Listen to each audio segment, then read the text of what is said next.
Baik,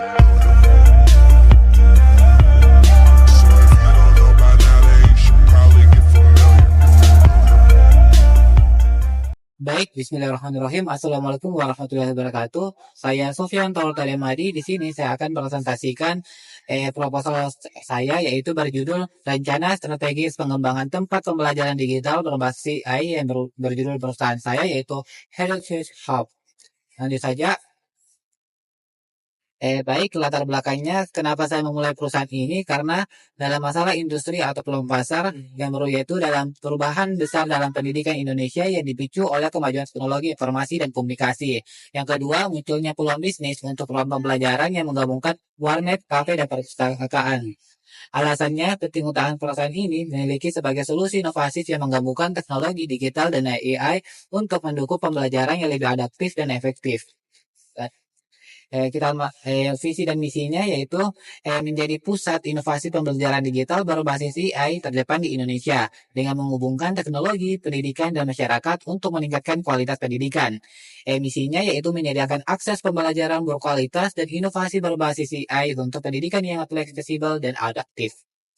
Lanjut yaitu analisis SWOT. Kita mulai dari sisi kekuatannya, di mana inovasi teknologi AI dalam pembelajaran dan fasilitas lengkap seperti warnet, kafe, dan ruang perpustakaan.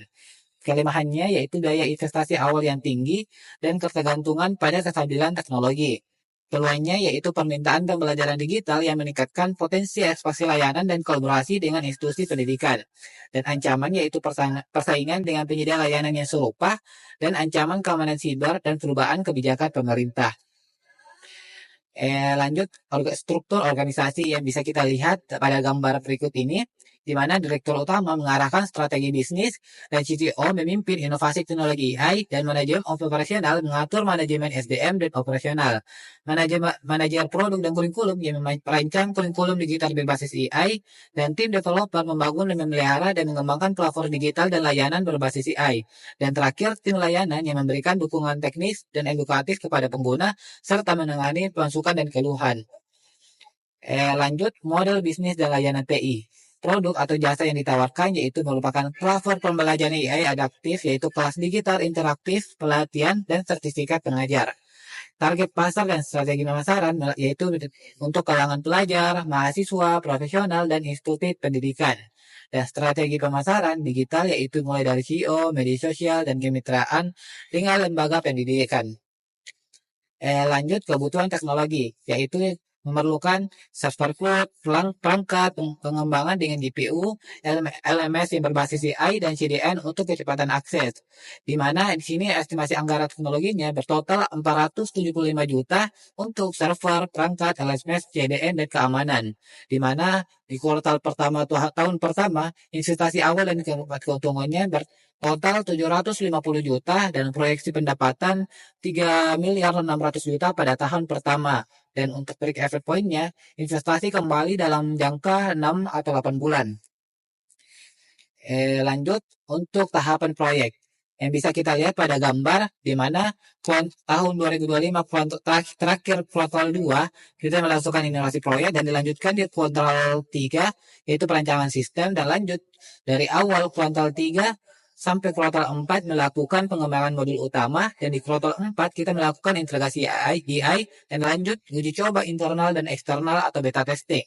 Dan selanjutnya di tahun 2026 atau di pertengahan kuartal 1 dan kuartal 2 melakukan peluncuran publik. Dengan tahapan proyek ini, kami juga melakukan pendekatan scrub, yang dimana setiap modul dan fitur dapat diuji langsung oleh pengguna terbatas dalam versi beta untuk mendapatkan umpan balik yang akan diolah pada sprint selanjutnya. Fleksibilitas ini memberikan ruang untuk terus memperbaiki dan mengembangkan platform sesuai dengan kebutuhan pasar dan perkembangan teknologi. Lanjut, yaitu analisis risiko dan mitigasi. Risiko yang dihadapi mulai dari teknis, keuangan, sumber daya, hukum, dan reputasi. Dan bagaimana strategi mitigasinya itu yaitu teknik. melakukan pengujian sistem deteksi dan pemantauan server real time untuk meminimalkan downtime. Dana keuangan, kita kontrol anggaran ketat, cadangan dana, dan investasikan pendapatan untuk kestabilan finansial. Dan SDM-nya yaitu pelatihan internal dan pengulangan tim yang agile untuk menjaga produktivitas dan motivasi. Dan hukum, kita akan kerjasama dengan konsultasi hukum untuk memastikan kepatuhan terhadap regulasi dan perlindungan data. Dan terakhir yaitu reputasi, yaitu manajemen krisis yang responsif untuk menjaga hubungan baik dan pengguna. Lanjut, ini adalah kesimpulan proposalnya, yaitu ringkasan strategi yang dimana solusi inovatif untuk pendidikan digital yang mengintegrasikan AI untuk pengalaman belajar adaptif dan personal. Ini dilengkapi dengan fasilitas interaktif seperti warnet, kafe, dan ruang perpustakaan. Platform ini mendukung fleksibilitas dan fleksibilitas pembelajaran bagi pelajar, mahasiswa, dan profesional.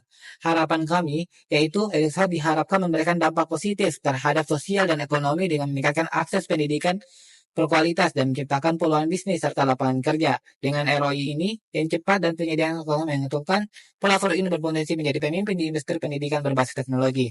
Dan evaluasi kelanjutannya, teknologi dan pemasaran serta mematikan keberlanjutan sosial sangat penting untuk kesuksesan jangka panjang. Sekian itu dia presentasi yang saya bawakan. Saya akhiri dengan kata wassalamualaikum warahmatullahi wabarakatuh.